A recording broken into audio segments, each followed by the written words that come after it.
Welcome. आज फिर हम जो है सॉलिड स्टेट के पार्ट 3 वीडियो के अंतर्गत जो उसका जो छूटा हुआ टॉपिक है उस पर हम लोग चर्चा करेंगे। आज के टॉपिक के बारे में आपको बता दें कि आज जो है हम लोग जो है सॉलिड स्टेट का क्रिस्टल पढ़ेंगे। क्रिस्टल, उसके 3 डायमेंशनल स्ट्रक्चर, उससे related unit cell, space lattice, unit cell के टाइप, पैकिंग इफिशियंसी, इन सब चीज़ों के बारे में आज हम चर्चा करेंगे। सबसे पहले आपको बता दें कि एक बार रिव्यू कर लीजिए कि सॉलिड स्टेट में हम लोग जो है 2 तरह के सॉलिड की चर्चा किए थे, एक क्रिस्टलाइन सॉलिड और दूसरा नॉन क्रिस्टलाइन सॉलिड। क्रिस्टलीय ठोस में हम आपको बताए थे कि क्रिस्टलीय ठोस वैसा ठोस होता है जिसके अवयवी भाग जो होते हैं या क्रिस्टल जो होते हैं, उस क्रिस्टल की निश्चित ज्यामितीय, कोई ना कोई निश्चित ज्यामितीय आकृति होती है, और क्रिस्टलीय ठोस जो होते हैं वही वास्तविक ठोस होते हैं। तो अब आपको यहाँ पे बता दें कि अब सबसे पहले हम आपको ये यहाँ पे कॉन्सेप्ट क्लियर करेंगे कि आखिर क्रिस्टल है क्या। ये तो क्लियर है कि क्रिस्टलाइन सॉलिड जो होता है या क्रिस्टलीय ठोस पदार्थ जो होता है वह जो है क्रिस्टल से ही बना हुआ है, और क्रिस्टल का मतलब होता है कि वैसा ठोस पदार्थ जिसकी निश्चित ज्यामितीय आकृति हो, जिसके समतल सतह हो और स्पष्ट किनारे युक्त समांगी ठोस पदार्थ को ही क्रिस्टल कहते हैं। देखिए 3 चीजें इसमें आ गई। एक तो जो है यहाँ पे निश्चित ज्यामितीय आकृति। आपको बता दें कि आप ज्योमेट्री में जो है कुछ ज्योमेट्रिकल शेप के बारे में पढ़ते होंगे, जैसे यहाँ पे ट्रेंगुलर शेप। देखिए यहाँ पे ट्रेंगुलर शेप का मतलब होता है त्रिकोणीय आकृति। कुछ आकृति जो होता है वह टेट्राहेड्रल होता है। टेट्राहेड्रल का मतलब होता है चतुष्फलकीय आकृति। कुछ ऑक्टाहेड्रल है, कुछ क्यूबिकल स्ट्रक्चर है, कुछ जो है इस तरह से जो है कई तरह के जो है स्ट्रक्चर आपको मिलेंगे जिसमें क्या होगा कि उसमें स्पष्ट किनारा होगा। जैसे अगर हम चतुष्फलकीय आकृति अगर हम आपको बताते हैं या फिर क्यूब की अगर हम चर्चा करें, ध्यान दीजिएगा, ये क्यूब जब हम बनाएंगे तो आप लोग जो है पहले से भी क्यूब बनाने के लिए सीखे होंगे। तो ये क्यूब है। क्यूब का मतलब होता है घन। घन का मतलब होता है स्क्वायर का ही 3 डायमेंशनल रूप है, यानी वर्ग का ही 3 डायमेंशनल रूप है, जिसमें लंबाई और चौड़ाई के साथ साथ जो मोटाई होता है सब जो है इक्वल साइज के होते हैं, इक्वल लेंथ के होते हैं। तो यहाँ पे क्या होता है कि इसमें आप देखेंगे कि अस्पष्ट जो है यहाँ पे अस्पष्ट किनारा है। इसके बाद जो है यहाँ पे देखिए कॉर्नर जो है यहाँ पे देख रहे हैं, ये कॉर्नर है। उसके बाद इसमें आपको जो है फेस भी स्पष्ट दिखाई देगा। इसको अगर आप ठीक से ध्यान देंगे तो इसमें जो है यहाँ पे 4 यहाँ से और 2 यहाँ से 6 फेस दिखाई देगा आपको, और ये 6 फेस। उसके बाद जो है कॉर्नर की बात अगर करते हैं, कोना अगर देखेंगे तो 8 गो कोना है, 8 कोना है इसमें। उसके बाद जो है फेस की संख्या 6 है, और उसके बाद किनारों की संख्या कितनी है, 12। आप देखिए यहाँ से 4 इस साइड से, 4 नीचे से, और इस साइड से 2, इस साइड से 2। तो ये टोटल जो है यहाँ पे जो है देखिए यहाँ पे 1 2 3 4, नीचे भी देखिएगा 1 2 3 4, और फिर जो है इस साइड से भी अगर आप देखेंगे 1 2 1 2, तो टोटल 12 जो है इसका किनारा हो गया। तो एक चीज तो क्लियर है कि ये जो शेप है वो घनाकार है, और घनाकार शेप क्या है, निश्चित ज्यामितीय आकृति है। तो यहाँ पे एक निश्चित ज्यामितीय आकृति हो गई। सतह कैसा है, इसका समतल सतह है, और किनारा भी एकदम बिल्कुल स्पष्ट है। हम आपको बोले थे कि कई गो किनारा आपको दिखाई दे रहा है। कॉर्नर की संख्या आप देख लीजिए, कॉर्नर की संख्या 12 है। कोना कितना है, 8 कोना है। फलक कई गो है, 6 फलक है। तो इस तरह की आकृति को ही हम लोग क्या बोलते हैं, क्रिस्टल बोलते हैं। और इसी निश्चित आकृति वाले ठोस पदार्थ को क्रिस्टलीय ठोस हम लोग कहते हैं। तो इस तरह का जो ज्योमेट्रिकल शेप होगा उसमें त्रिकोणीय हो सकता है, चतुष्फलकीय हो सकता है, पेंटागोनल हो सकता है, पेंटागोनल बाइपिरामिडल हो सकता है, ऑक्टाहेड्रल हो सकता है, घनाकार हो सकता है, क्यूबॉइड हो सकता है, घनाभाकार हो सकता है। तो इस तरह की आकृति वाला जितना भी जो है एकदम उसके जो क्रिस्टल जो शेप वाले जो होते हैं, जिसमें जो है निश्चित ज्यामितीय आकृति हो, समतल सतह हो और स्पष्ट किनारा युक्त जो है समांगी ठोस हो। समांगी आप समझ रहे हैं, हर एक जगह एक जैसा होना चाहिए, होमोजीनियस जिसको बोलते हैं, तो उसको हम लोग क्या बोलते हैं, क्रिस्टल बोलते हैं। तो क्रिस्टल आप समझ गए होंगे कि क्रिस्टल क्या है, और इसी क्रिस्टल से जो है क्रिस्टलीय ठोस का निर्माण होता है। आगे हम देखते हैं।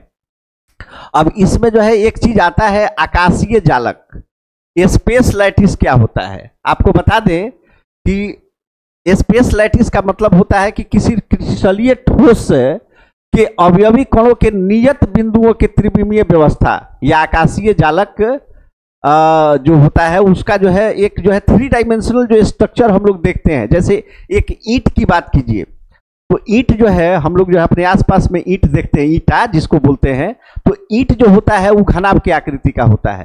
तो आप देख रहे थे कि ईंट को रख करके एक बहुत बड़ा जो है घर बना देते हैं।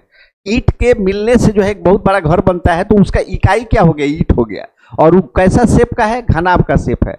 तो आप जो है किसी क्रिस्टलीय ठोस को अगर आप देखेंगे तो उसके जो अवयवी भाग होते हैं, जैसे कोई परमाणु से मिलकर के बना होगा, कोई अणु से मिलकर के बना होगा, कोई धात्विक आयन से मिलकर के बना होगा, तो ये जो है जहां जहां होंगे उनकी एक निश्चित व्यवस्था होगी। और ये जो त्रिविमीय जो इनकी व्यवस्था होती है, एक जो आकाशीय व्यवस्था होती है इनकी, उसी को हम लोग जो है क्या बोलते हैं, स्पेस लैटिस बोलते हैं। स्पेस जो है कोई भी स्पेस जो होगा वो 3 डायमेंशनल होगा। ध्यान से देखेंगे आप, स्पेस जो होगा वो कितना होगा, 3 डायमेंशनल होगा, एक्स वाई और जेड, ये 3 डायमेंशनल होगा। अब जो है हम एक थोड़ी सी चर्चा कर लेते हैं कि जैसे परमाणु का जो है अरेंजमेंट है, जैसे अगर इस तरह का जो है कोई अवयवी कण है, ध्यान से देखिएगा, और इस अवयवी कण को आप तो देख रहे थे कि इस तरह से अवयवी कण की व्यवस्था है। अगर हम इसको मिलाएं तो यहां पे ध्यान दीजिएगा, तो मिलाने के बाद जो है क्या होता है कि एक निश्चित ज्यामितीय आकृति बन जाएगी। देखिए घन बन गया।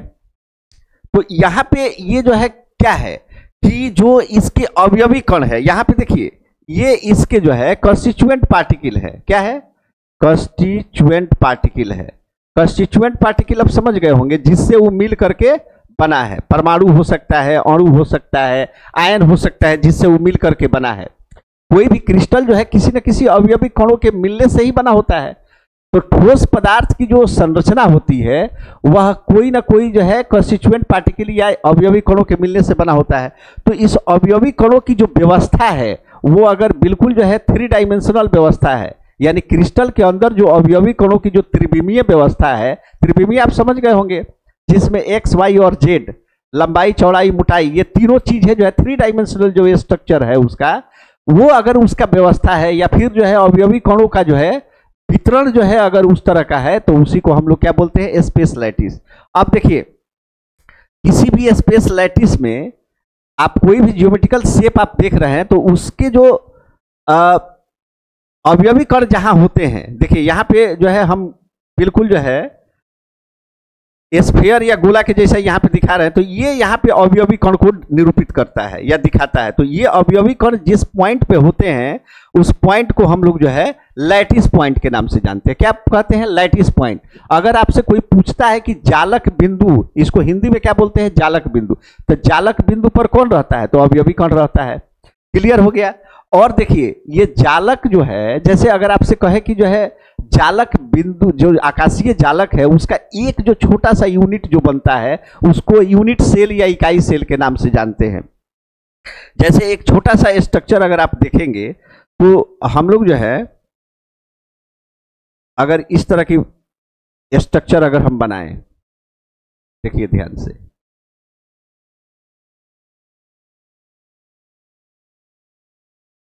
तो इस तरह का जो स्ट्रक्चर बनेगा,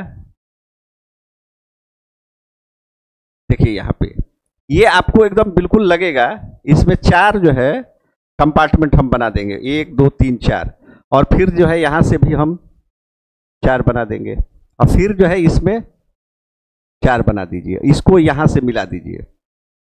आप दूर से देखेंगे तो बिल्कुल जो है एक लंबा सा ब्लॉक दिखाई देगा, और इस ब्लॉक का एक छोटा सा इकाई यहां से चुनिए, यहां से एक छोटा सा इकाई चुनिए, तो वो जो छोटा सा इकाई जो आप यहां से स्पष्ट देख रहे हैं, ये उसका यूनिट सेल कहलाता है।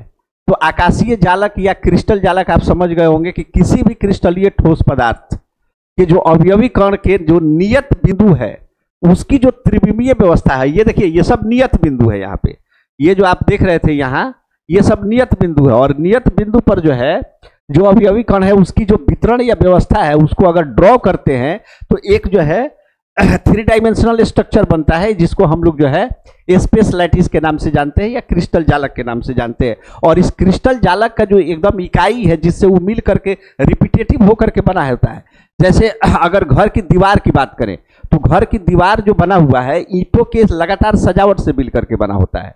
जैसे उसी तरह से हमारा बॉडी है, शरीर है। अब ये शरीर की जो है सबसे छोटी इकाई क्या है? जीवित छोटी इकाई, जिसको सेल कहते हैं। तो सेल के रिपीटेशन से जो है हमारा ये शरीर बना है। तो इसीलिए हम लोग कहते हैं कि जीवित जो है कोई भी पदार्थ है तो उसकी जो सबसे छोटी इकाई है वो सेल है। तो सेल उसका यूनिट हो गया। उसी प्रकार से दीवार का यूनिट या घर का यूनिट क्या हो गया? उसका ईंट हो गया। अब जैसे हम गर्दन में जो है अगर कोई चेन पहनते हैं तो चेन का जो है देखिएगा एक छोटा सा गुड़िया जो होता है उसमें जो है घुंडी, उसको मिलाने से जो है अगर ये चेन बनता है, यहां से देखिए इस तरह से मिलाने से जो है लगातार जो है, अब ये जो है एक सपोज कीजिए कि जो है एक हमारा चेन बन गया। अब ये चेन का जो यूनिट है यहां से देखिए, अब ये तो जो है दो के बीच में जो है एक बॉन्ड है जो उसको जोड़ने का काम करता है। तो ये सारी चीजें जो है क्या कहलाती है? यूनिट सेल कहलाती है। अब हम आगे देखेंगे।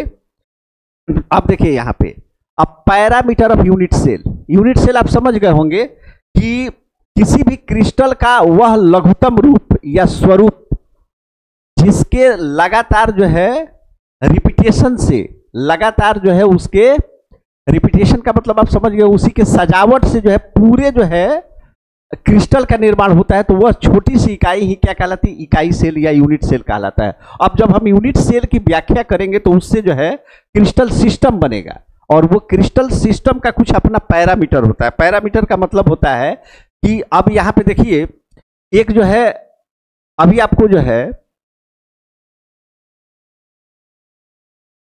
यहां देखिए एक घन का आकृति हम यहां बनाए। इस घन की आकृति में स्पष्ट देख रहे हैं कि यहां जो ये लाइन जो है हम आगे की तरफ बढ़ाएं तो ये क्षैतिज रेखा है।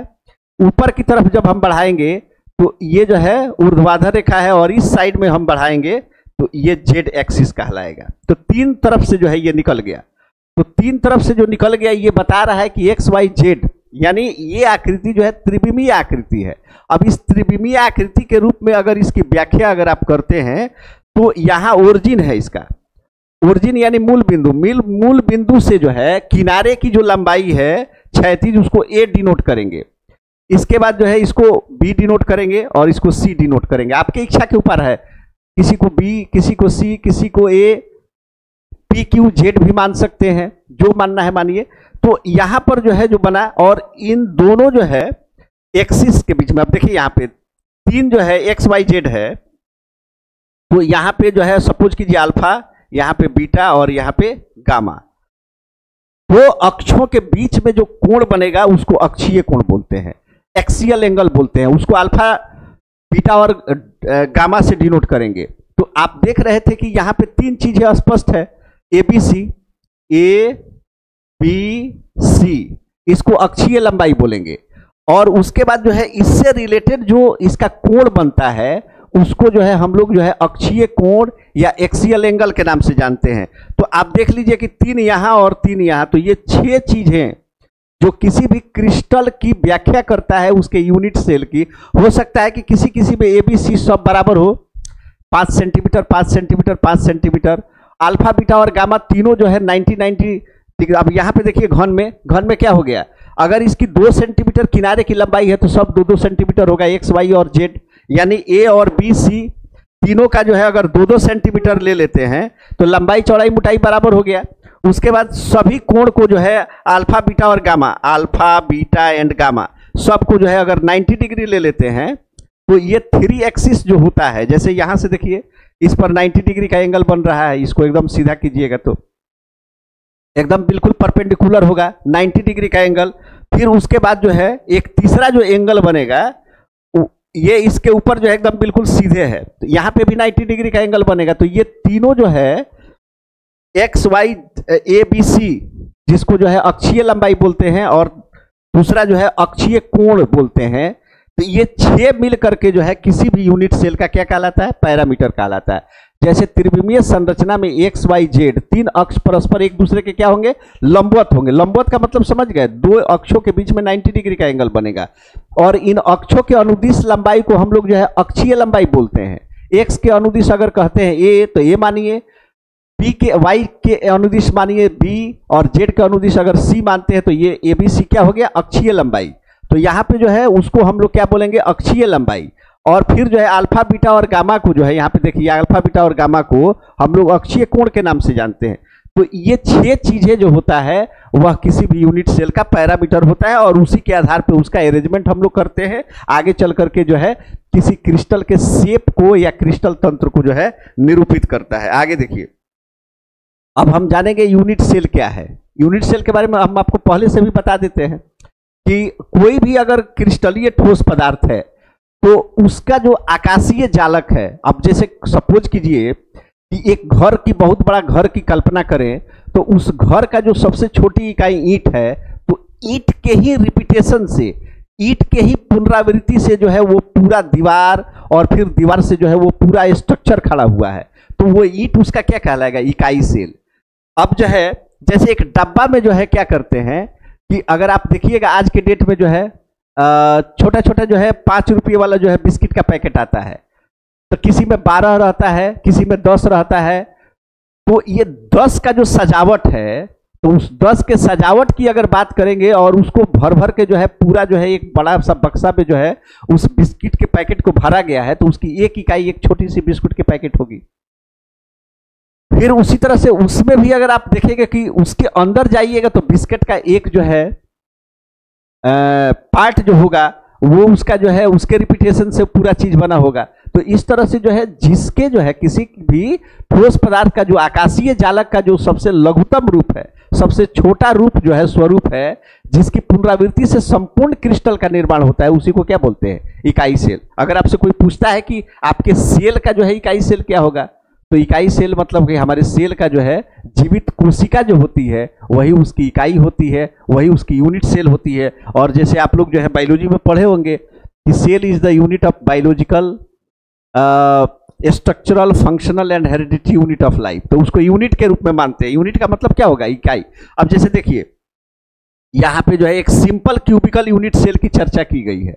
अब इसी को सजा करके आप अपने घर पे भी देखिएगा, ईंट को सजाते जाइए तो एक जो है बड़ा सा दीवार बन जाएगा, तो वो जो है ईंट जो है उसकी इकाई सेल होगी। और इकाई सेल का जो है देखिएगा यहाँ पे इकाई सेल को सामान्य रूप से किस रूप में मानते हैं, घना का रूप में मानते हैं।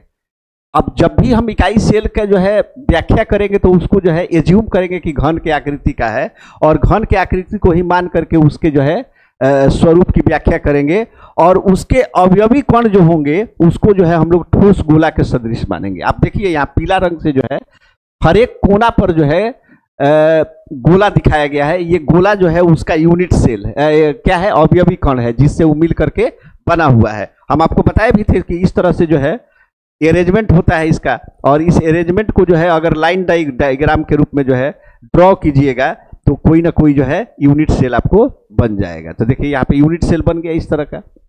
तो यूनिट सेल, अब चलेंगे कि पहले आप समझ लीजिए क्वेश्चन क्या पूछता है कि यूनिट सेल या इकाई सेल क्या है। तो बताइएगा कि किसी ठोस पदार्थ के आकाशीय जालक का वह लघुतम रूप या स्वरूप जिसकी पुनरावृत्ति से संपूर्ण क्रिस्टल का निर्माण होता है, उसे क्या बोलते हैं, इकाई सेल बोलते हैं, यूनिट सेल बोलते हैं। और इकाई सेल को जो है सामान्य रूप से जो है उसके शेप को जो है घन के आकृति का मानते हैं, और उसके हर एक कॉर्नर पर जो उसके अवयवी कण होते हैं उसको ठोस गोला के सदृश मानते हैं। तो दो चीजें ध्यान रखिएगा, इकाई सेल को घन के रूप में बनाएंगे, और दूसरा जो है उसका जो अवयवी कण है उसको ठोस गोला के रूप में बनाएंगे। जैसे गेंद हो गया, गेंद, या फिर जो है देखिए कांच की गोली, जो हम लोग जो है गांव देहात में जो है छोटे बच्चों के रूप में जो है खेलते रहते हैं, तो वो कांच की गोली क्या है, ठोस गोला है, तो उसके सदृश जो है उसके अवयवी कण को मानेंगे। और जो घन है उस घन को यूनिट सेल के रूप में मानेंगे। अब हम इसके बाद जो है हम चलेंगे कि यूनिट सेल कितने तरह का होता है। क्वेश्चन पूछा जाता है कि यूनिट सेल क्या है और यूनिट सेल के विभिन्न प्रकारों की व्याख्या करें। 5 नंबर में आपसे कुछ क्वेश्चन पूछ सकता है बीसीसी क्या है। उसके बाद क्वेश्चन आपसे पूछ सकता है कि एफसीसी क्या है। यहाँ पे जो है ये ईसीसी है, ध्यान से देखिएगा, मिसप्रिंट है, ईसीसी है। अब हम जब यूनिट सेल की व्याख्या करते हैं तो बताते हैं कि यूनिट सेल जो है वो कन्वीनियंस के तौर पे जो है अगर बांटेंगे तो 2 तरह का यूनिट सेल होता है। एक का नाम बोलते हैं प्राइमिटिव यूनिट सेल या फिर सिंपल यूनिट सेल, जिसको सरल इकाई सेल के रूप में मानते हैं, और दूसरा जो होता है सेंटर्ड यूनिट सेल होता है, जिसको केंद्रित इकाई सेल के रूप में मानते हैं। इसको 3 भागों में बांटा गया है। एक का नाम है बीसीसी, दूसरे का नाम है एफसीसी और तीसरे का नाम है ईसीसी। तो टोटल जो है अगर यूनिट सेल की चर्चा करेंगे तो यूनिट सेल 4 तरह का हो गया। एक जो है कहलाएगा सामान्य या सरल यूनिट सेल, सरल इकाई सेल। दूसरे का नाम है बीसीसी, जिसका पूरा नाम होता है body centred cubical unit cell, यानी पिंड केंद्रित। यहाँ पे जो हो गया ये पिंड केंद्रित है। उसके बाद जो है ये फेस सेंटर्ड होता है। क्या होता है? Face centred. ध्यान से देखिएगा, फेस का मतलब होता है फलक, face centred, face centred unit cell हो गया। यहाँ पे फेस लगा करके सेंटर्ड यूनिट सेल कर दीजिए। यहाँ पे बॉडी लगा दीजिए, बीओडीवाई, बीओडीवाई, बॉडी का मतलब होता है पिंड। और यहाँ पे इंड बोलिए, यहाँ पे क्या बोलेंगे हम लोग? इंड। इंड का मतलब होता है अंत केंद्रित इकाई सेल। तो 4 तरह का इकाई सेल हो गया। अब देखिए इसको बांटा कैसे गया है। जैसे एक जो है घन है और उस घन में जो है केवल उसके 8 कोना है।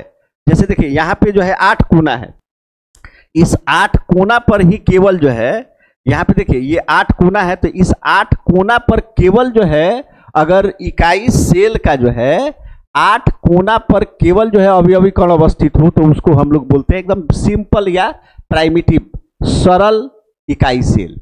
लेकिन इस 8 कोने के अतिरिक्त अगर एक जो है उसके पिंड के अंदर हो, पिंड के अंदर का मतलब होता है कि जैसे एक कोई डब्बा है, उस डब्बा के अंदर कोई चीज हम रख देते हैं तो डब्बा के पूरी तरह से अंदर हो जाता है, उस पिंड के या उस बॉडी के अंदर चला गया, तो उसको जो है हम लोग क्या बोलते हैं? Body centred.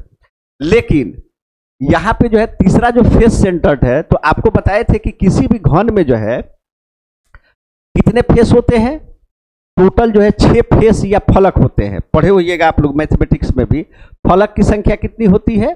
6 होती है। तो यहाँ पे देखिए ये 6 फलक पर जैसे 8 कोना हो गया और 8 कोना के अतिरिक्त जो है 6 फलक पर 2, 2, 4 रेड से देखिए दिखाया गया है, 5 और ये 6, ये 6 फलक पे आंख गड़ा करके देखिएगा ध्यान से। हर एक फलक पर यहाँ जो है उसके फलक पर जो है एक यहाँ पे है, दूसरा फलक जो है यहाँ पे है, देखिए ध्यान से, दूसरा फलक यहाँ है, तीसरा फलक यहाँ है, ये जो है 4 फलक यहाँ हो गया और फिर जो है ऊपर नीचे एक साइड, 2 साइड, 3 साइड, 4 साइड, एक ऊपर और नीचे। तो ये जो 6 फलक पर जो होगा तो उसको जो है फलक केंद्रित बोलेंगे। और एक जो है लास्ट वाला इंड सेंटर्ड जो होता है, यहाँ पे देखिएगा इंड सेंटर्ड का एक साइड में हम लोग बनाए हुए हैं। इंड सेंटर्ड में क्या होता है कि केवल जो है 8 कोना के अतिरिक्त आमने सामने के किसी 2 फलक पे होगा। अब जैसे 2 फलक की अगर हम चर्चा करें तो ये ऊपर नीचे अगर है तो बाकी सब नहीं रहेगा, अगर लेफ्ट राइट साइड में है तो ऊपर नीचे नहीं रहेगा, ठीक है ना। तो यानी 6 फलक से किसी 2 फलक के ही आमने सामने अगर हो तो उसको जो है इंड सेंटर्ड क्यूबिकल सेल कहते हैं। समझ गए होंगे आप लोग। पहले समझिए, पहले इकाई सेल क्या है और इसके विभिन्न प्रकारों की व्याख्या करने के लिए अगर पूछता है तो इकाई सेल में बताइएगा कि किसी ठोस पदार्थ का जो आकाशीय जालक है, उस आकाशीय जालक का या क्रिस्टलीय जालक का जो सबसे छोटा रूप है, जिसके रिपीटेशन से, जिसकी पुनरावृत्ति से संपूर्ण क्रिस्टल का निर्माण होता है, उसको इकाई सेल बोलते हैं। इकाई सेल कितने प्रकार के होंगे? 2 प्रकार के। एक तो जो है सरल इकाई सेल बोलेंगे। सरल इकाई सेल में केवल जो है घन के 8 कोना पर जो है अवयवी कण होगा।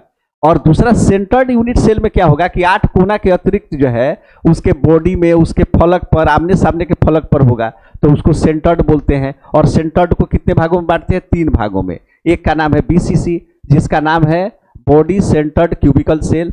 एफसीसी का मतलब होता है फलक केंद्रित।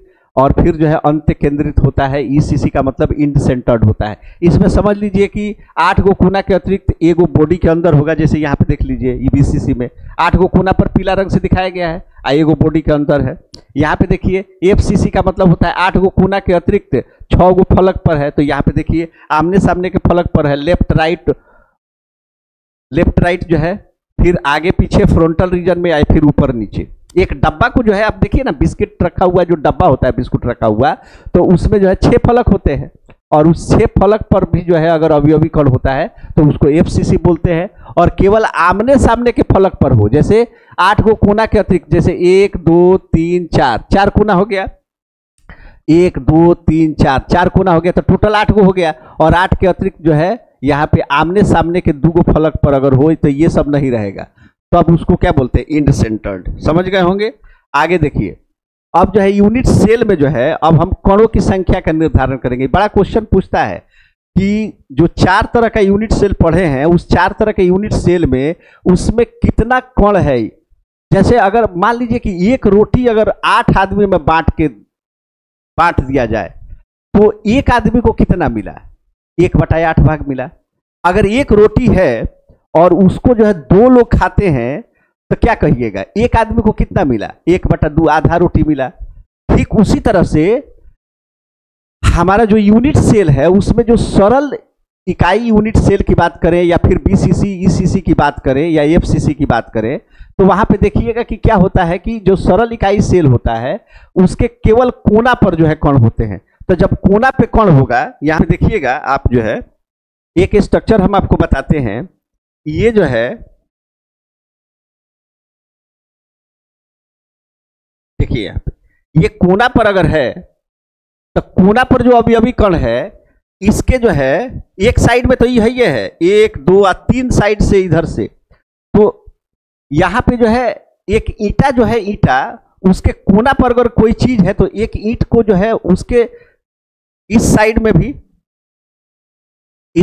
भी अगर हम 3 डायमेंशनल स्ट्रक्चर बनाए हैं तो इस साइड में, इस साइड में, इस साइड में और एक इस साइड में, तो 4 गो ईंटा जो है नीचे और 4 गो ईंटा ऊपर। तो एक जो इकाई सेल है वो 8 गो अन्य जो है इकाई सेल से साझाकृत है, मिला हुआ है। यानी कहने का मतलब ये है कि अगर आपके पास 8 रुपया है तो 8 आदमी मिल करके 8 रुपया है, तो एक आदमी का हिस्सा कितना हुआ, 1 रुपया। उसी तरह से एक रोटी जो है 8 आदमी मिल करके अगर खाते हैं तो एक आदमी का हिस्सा 1/8 हुआ। तो यूनिट सेल का जो कोना पर जो कण होगा उसका प्रति यूनिट सेल योगदान कितना होगा, 1/8। अगर रोटी जो है आपको जो है 8 दिखाई दे रहा है लेकिन आपको मिला 1, तो आप तो एक ही ना कहिएगा कि एक ही रोटी हम जो है खाए हैं। उसी तरह से एक रोटी है 8 आदमी मिल के खाए हैं तो आपको कितना मिला, 1/8। तो जो इकाई सेल के कॉर्नर पे या कोना पर जो कण होते हैं वो 8 गो अन्य इकाई सेल में जाकर के समाहित होते हैं। तो एक का योगदान एक यूनिट सेल में 1/8 होता है। जबकि फलक पर जो होगा, अब जो फलक पर होगा, जैसे अगर आपको हम एक चीज बता दें कि ये देखिए, ये यहां पे जो है देखिए, ये जो है फलक है इकाई सेल का जो है, ये मान लीजिए कि फलक है। अब इस फलक पर जो है इसको अगर हम रख देते हैं और दूसरा इकाई सेल से इसमें हम जो है बीच में दबा देते हैं, तो बीच वाला जो कॉलम हुआ वो किसका हुआ, इसका भी हुआ, इसका भी हुआ। इसका मतलब है कि इस कॉलम का जो है योगदान जो है प्रति जो है 2 कॉपी में आधा आधा का हुआ। आधा का मतलब ये हुआ कि अब जो है ये, अब जैसे यहां पे जो अवयवी कण है उसके साथ जो है ये सटा हुआ है, एक इधर से भी सटा हुआ है, एक दूसरा भी आकर के सटा हुआ है, तो ये दोनों के बीच में है, तो एक का योगदान 1/2 होगा। तो फलक पे जो होगा उसका योगदान कितना होगा, 1/2 होगा। लेकिन अगर अंदर है, बिल्कुल अंदर का मतलब होता है कि एक टॉफी आप अपने अंदर कर लिए तो उसका क्या कहीं दूसरे जगह भी जो है डिस्ट्रीब्यूशन थोड़ी हो रहा है। अगर कोई बक्सा है, उस बक्सा में कोई चीज अगर डाल देते हैं तो वो अंदर हो गया, किसी दूसरे से सटा होटा नहीं है, तो उसका 100% योगदान होगा।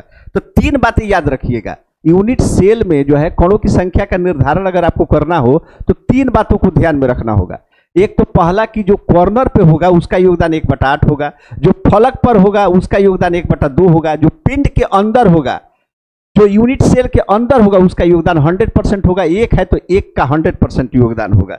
अब जो है हम इस तरकीब को अगर ध्यान में रखते हैं तो अब जो है उसके आधार पे आप निकाल सकते हैं कि सरल घनाकारी इकाई सेल में जो है कणों की संख्या कितनी होगी।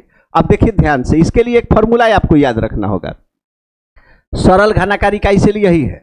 इसमें कई गो कोना है बहू? 8 गो कोना है। देखिए ध्यान से, 8 गो कोना है, तो 8 गो कोना है, एक कोना पर जो कोण है उसका योगदान 1/8 है। टोटल कई गो कोना है? 8 गो कोना है, तो कट जाएगा, तो कितना हो गया? 1। तो इसमें जो है कोणों की संख्या को अगर निकालना चाहते हैं तो उसके लिए देखिए कोना पर कोणों का योगदान कितना हो गया? 1/8। कोना पर जो कोण होगा उसका योगदान 1/8 होगा। कई गो कोना है? कोणों की संख्या कई गो है? कोणों की संख्या टोटल 8 गो है। चूंकि 8 गो कोना है तो कोणों की संख्या कितना हो गया? 8 हो गया। तो इसको काटिए, इसको काटने के बाद जो है 1 दिखाई दे रहा है कि 8 अवयवी कण है, लेकिन एक्चुअल में जो है सब मिल करके 1 के बराबर है। तो अगर कोई आपसे पूछता है कि सरल घनाकार इकाई सेल में कणों की संख्या कितनी है, तो सीधे बताइएगा 1। तो आपसे कोई पूछेगा कि भाई 8 दिखाई दे रहा है 1 कैसे, तो उसको बताना है कि कोना पे जो होगा उसका योगदान जो है कितना होगा? 1/8 ही होता है। इसीलिए 8 गो कोना पर जो कण है 1/8 1/8 1/8 सभी मिला करके देंगे, तो उसमें मल्टीप्लाई कर देंगे तो 1 उसका योगदान कितना हो जाएगा? 1 के बराबर। अब देखिए, अब बीसीसी में आप देखिए, तो बीसीसी में तो क्लियर है कि बीसीसी में एक कण अंदर होगा, तो एक कण जो अंदर होगा वो तो 100% उसी के अंदर है, तो एक उसका एक का पूरा योगदान हो जाएगा। एक जो अंदर है वो पूरा का पूरा योगदान हो जाएगा बीसीसी में। यहां पे जो है देखिए, यहां पे थोड़ा सा जो है ये बीसीसी जो होगा, ये बीसीसी में यहां पे जो है ये गलत है। जैसे कोना पे 1/8 हो गया, 8 गो कोना है तो 1 के बराबर हो गया। जो पिंड के अंदर है वो अकेले है, वो 100% उसका योगदान है, तो 1 + 1 मिल करके कितना हो जाएगा? 2 हो जाएगा। तो बीसीसी में अगर कोई पूछता है कि कणों की टोटल संख्या कितनी है, 2 होगा। एकदम स्पष्ट ध्यान रखिए, 8 गो कोना मिल करके 1 के बराबर है। 1 अंदर बॉक्स के अंदर डाल दिए, यहाँ पे देखिए बॉक्स के अंदर 1 हम डाल दिए, तो बॉक्स के अंदर 1 डाल दिए तो 100% उसका योगदान हो गया। तो 100% हो गया, तो 1 वहां और 8 गो कोना मिल करके 1 के बराबर। तो टोटल कण की संख्या बीसीसी में कितना हो गया? यहाँ पे ध्यान रखिए, टोटल कण की संख्या 1 हो गया। यहाँ पे जो है टोटल कण की संख्या बीसीसी में कितना हो गया? 2। अब जो है हम जानेंगे कि ईसीसी में कितना होगा। अब देखिए एफसीसी में कितना होगा। एफसीसी में आपको बता दें तो एफसीसी में जो है 8 गो कोना अगर है तो 8 गो कोना पर 1/8 और 8 गो कोना है तो मिल करके 1 के बराबर हो गया। प्लस अब फलक पर कणों की संख्या, फलक पर कई गो कण है? 6 गो फलक है, तो 6 एक फलक का योगदान कितना है? 1/2। जैसे यहां पे अगर कोई अवयवी कण अवस्थित है इस फलक पर, ये तो 8 गो कोना मिल करके कितना हो गया? टोटल 1 के बराबर हो गया। लेकिन इस फलक पे जो होगा, अभी आपको बताए थे, जैसे ये फलक है, इस फलक पर कोई अवयवी कण है या दूसरे से भी सटा हुआ है, तो इसका योगदान 1/8 2 हुआ। तो 1/2 होगा, तो 1/2 फलक पर, और टोटल फलक की संख्या कितनी है? 6 है। तो ये कटाइए, 2 3 6 और ये 8 8 कट गया, तो 1 + 3 कितना हो गया? 4। क्लियर हुआ कि नहीं बताइए? स्पष्ट बताइए, क्लियर हुआ कि नहीं? तो आपसे पूछेगा कि सिंपल यूनिट सेल में कणों की संख्या 1, बीसीसी में 2 और एफसीसी में कितना? 4। अब चलिए ईसीसी में।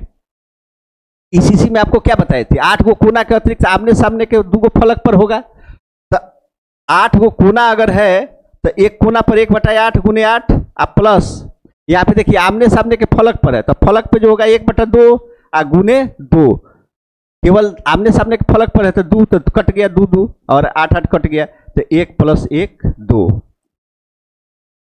चलिए एक क्वेश्चन आपसे पूछेगा बड़ा कि किन 2 इकाई सेलों में कणों की संख्या बराबर होती है। तो आप देखिए बॉडी सेंटर या बीसीसी को अगर आप देखे होंगे तो बीसीसी में भी कणों की संख्या 2 है, आईसीसी में भी कणों की संख्या 2 है। अब आपसे पूछेगा कि सबसे ज्यादा कणों की संख्या किस इकाई सेल में होती है, तो बीसीसी में बताइएगा नहीं, एफसीसी में बताइएगा। एफसीसी का मतलब होता है उसमें कणों की संख्या कितना है? 4 है। 8 गो कोना पर मिल करके सब मिल करके 1 के बराबर हो गया, और 6 फलक मिल करके 3 के बराबर हो गया, तो टोटल कितना हो जाएगा? बिल्कुल 4। तो एकदम समरी के तौर पे अगर आप इसको याद रखना चाहते हैं, कि समरी के तौर पे अगर उसको याद रखना चाहते हैं तो यहाँ पे याद रखिए देखिए ध्यान से, इकाई सेल में कई गो इकाई सेल हो गया, एक सिंपल इकाई सेल हो गया, यहाँ पे ये मिस प्रिंटिंग है, ध्यान ध्यान से देखिए, ये जो है यहाँ पे सेल हो जाएगा। तो सरल इकाई सेल में कणों की संख्या हम लोग वहाँ कैलकुलेट करके निकाले हैं, 1, पीसीसी में कितना होगा 2, एफसीसी में कितना होगा 4, और फिर ईसीसी में कितना होगा 2। तो यहाँ पे देख लीजिए 2 का जो है एक जैसा मिल रहा है। तो ये क्वेश्चन बड़ा इंपॉर्टेंट है, पूछता है कि किन 2 इकाई सेलों में कणों की संख्या समान होती है, तो आप बताइएगा बीसीसी और ईसीसी में। अब इसके बाद जो है हम आगे जो है एक और टॉपिक पे हम लोग चर्चा कर लेते हैं, पैकिंग या संकुलन क्षमता। पैकिंग दक्षता या संकुलन क्षमता क्या होता है, आपको यहां बता दें कि पैकिंग तो आप समझते होइएगा, जैसे कभी जो है हमको किसी टूर पे जाना हुआ, अब देखिए ध्यान से, तो हम लोग टूर पे जब जाते हैं तो एक बैग में कुछ सामान लेकर के जाते हैं। अब आपके पास सामान बहुत ज्यादा है, अब बैग की क्षमता थोड़ा सा कम है, तो क्या करते हैं, बहुत अच्छा से अरेंज करके रखते हैं। अगर अस्त व्यस्त तरीके से रख दीजिएगा, अब देखिए गांव देहात में क्या होता है या फिर शहरों में भी क्या होता है, शहर में गांव देहात में जगह बहुत ज्यादा होता है, तो अगर जो है एक ट्रॉली अगर आप जो है ईंट मंगवाते हैं तो वो सीधे क्या करता है, आएगा और जो है ट्रॉली को उलट करके रख देगा, बहुत दूर में फैल जाएगा। और वही जो है शहर में बहुत कम जगह होता है, तो उस ईंट को क्या करता है, अच्छी तरह से सजा करके बहुत कम दूर में रख देता है, तो 1500 ईंट जो है बहुत छोटे जगह में समाहित हो जाता है। पैकिंग का ठीक मतलब वही हुआ कि अगर हम अवयवी कणों को जो है इस प्रकार से जो है सजाएं कि उसके बीच में जो जगह खाली हो वो 100% या फिर अधिकतम जगह को जो है वो अवयवी कण या जिससे उभर रहे हैं वो पूरा का पूरा उसको क्या कर दे, अधिकृत कर ले, जगह को छेक ले। एक एक जगह का इस्तेमाल क्या कहलाता है, पैकिंग दक्षता कहलाता है, संकुलन क्षमता कहलाता है। तो जिसमें जो है देखिएगा, अब आप अभी डायमंड का देख रहे थे, डायमंड में जो है अवयवी कणों के इतना जो है पैक स्ट्रक्चर है कि उनके बीच जो है नगण्य जगह है, इसीलिए घनत्व उसका बहुत ज्यादा है, और फिर जो है उसकी जो हार्डनेस है वो सबसे ज्यादा है, दुनिया का सबसे हार्डेस्ट नॉन मटेरियल की बात करते हैं। वही जो है आप देखिए क्या कीजिएगा, एक डब्बा में जो है 10 बिस्किट रखने का जगह है, अगर 2 बिस्किट रख दीजिएगा तो वो ढक्कर ढक्कर करते रहेगा, हिलेगा, इसका मतलब है कि उसकी पैकिंग ठीक नहीं है। अस्त व्यस्त तरीके से अगर रख देते हैं तब भी जो है इधर उधर होगा, लेकिन उसी को सजा के रखिएगा तो पैकिंग अच्छी होगी। अब जो है आप समझ गए होंगे कि किसी इकाई सेल के कुल आयतन का जितना भाग अवयवी कणों के द्वारा अधिकृत कर लिया जाता है उसे क्या बोलते हैं, पैकिंग दक्षता या पैकिंग क्षमता कहते हैं। अब उस पैकिंग दक्षता को अगर आपको निकालना है तो उसके लिए एक फॉर्मूला है कि पैकिंग क्षमता अगर निकालना है तो अवयवी कणों द्वारा जो अधिकृत जगह है उसको ऊपर रख दीजिए, और रखने के बाद जो है उसके बाद जो है आप क्या कीजिए कि बट्टा जो है कर दीजिए यूनिट सेल जो होता है उस यूनिट सेल का आयतन। यानी अगर आपको पैकिंग दक्षता निकालना है, पैकिंग दक्षता निकालना है, दक्षता पैकिंग दक्षता, तो क्या कीजिएगा कि पहले सबसे पहले की जो अवयवी कण है तो उस अवयवी कणों द्वारा अधिकृत जगह को ऊपर रखेंगे, अधिकृत जगह जो जगह छेक लिया ऊपर रखेंगे। आज जिस चीज में हम रखते हैं तो यहाँ पे किस चीज में रख रहे हैं, यूनिट सेल के अंदर, तो उस यूनिट सेल का आयतन देख लीजिए, यूनिट सेल का आयतन। अब जैसे सपोज कीजिए कि अगर कोई लॉज है, उस लॉज में 50 लोगों को रहने का जगह है, तो 50 लोगों को रहने का जगह है तो उसका जो है अधिकृत जगह कितना हुआ 50, और 50 का 50 भर गया है तो जो 51, 52, 53 आएगा उसमें रहने का जगह नहीं है, देयर आर नो स्पेस। तो इसको हम लोग कहेंगे कि जितना जगह किसी चीज में खाली हो वह उस जगह को भर दिया जाए तो उसकी अच्छी पैकिंग होती है। तो इकाई सेल का जो आयतन है उस इकाई सेल के आयतन को अगर अवयवी कणों द्वारा जो है उस जगह को ज्यादा से ज्यादा अधिकृत कर लिया जाता है तो उसी को हम लोग क्या बोलते हैं, पैकिंग दक्षता, जिसमें जितना ही ज्यादा। अब जो है आपको जो है बता दें कि 5-5 नंबर का क्वेश्चन आपसे पूछा जाता है कि सरल इकाई सेल की पैकिंग दक्षता की गणना करें, तो थोड़ा सा बड़ा सा है कैलकुलेशन है, उसको हम लोग अगले वीडियो में बताएंगे। जैसे अगर सरल इकाई सेल की बात करें, सरल इकाई सेल, ठीक है, तो सरल इकाई सेल की अगर आप चर्चा कीजिएगा, यहां पे ध्यान दीजिए कि यहां पे लास्ट में जो है एक चीज है, देखिए यहां पे ध्यान से। अब यहां पे जो है पैकिंग दक्षता की जब गणना की गई तो सरल इकाई सेल में जो है 52.3% जगह जो है वो भर दिया गया। तो 52.3% जगह भर दिया गया। इसका मतलब है कि इसकी पैकिंग दक्षता कितनी परसेंट है? लगभग 52%। उसी तरह से बीसीसी में 68% जगह को भर दिया गया, जबकि वही एफसीसी जो होता है उसमें अवयवी कणों द्वारा 74% हिस्से को भर दिया गया। तो आपसे कोई पूछता है कि इस तीनों इकाई सेल में पैकिंग दक्षता सबसे बेहतरीन किसकी है, तो बताइएगा कि एफसीसी की है, इसलिए कि उसका अधिकतम जगह अधिकृत कर लिया गया है। अब चलिए, ये जो जितना जगह छेक लिया जाता है तो बाकी कितना बचा? 100 में से घटा दीजिए तो ये लगभग 47.7% हो जाएगा। इसको घटाइएगा, 100 में से अगर घटाइएगा तो इतना जगह खाली रह गया। इसमें 32% जगह खाली रह गया और इसमें कितना परसेंट? 26% जगह खाली रह गया। तो सबसे कम जगह जो खाली है उसको वॉइड्स या रिक्तिका कहते हैं। किसी अवयवी सेल का अधिकतम हिस्सा अगर भर गया है, जैसे मान लीजिए कि इसमें 74% हिस्सा भर गया है, तो ये जो 26% हिस्सा ही खाली रह गया, तो ये खाली वाले हिस्से को वॉइड्स या रिक्तिका बोलते हैं। क्या बोलते हैं? आपसे पूछेगा कि what do you mean by voids? Voids यानी रिक्तिका। रिक्तिका का मतलब होता है खाली स्थान। जैसे एक जो है लॉज में जो है 50 बेड है और उस 50 बेड में से 25 बेड जो है भर गया, तो खाली कितना हो गया? 25। तो 25 खाली जगह हो गया। तो उसी तरह से अगर आप देखेंगे तो इस तीनों प्रकार के यूनिट सेल में सबसे कम पैकिंग, लेस पैकिंग किस में है? सिंपल में। आप बेस्ट पैकिंग किस में है? एफसीसी में। आप मीडियम, दोनों के बीच वाला जो है पैकिंग किस में है? तो बीसीसी में। तो इस तरह से जो है हम जो है ये ऑब्जेक्टिव क्वेश्चन बड़ा पूछता है कि निम्न में से किस में जो है सबसे बेहतर पैकिंग है। तो एक तो एफसीसी मार दीजिएगा।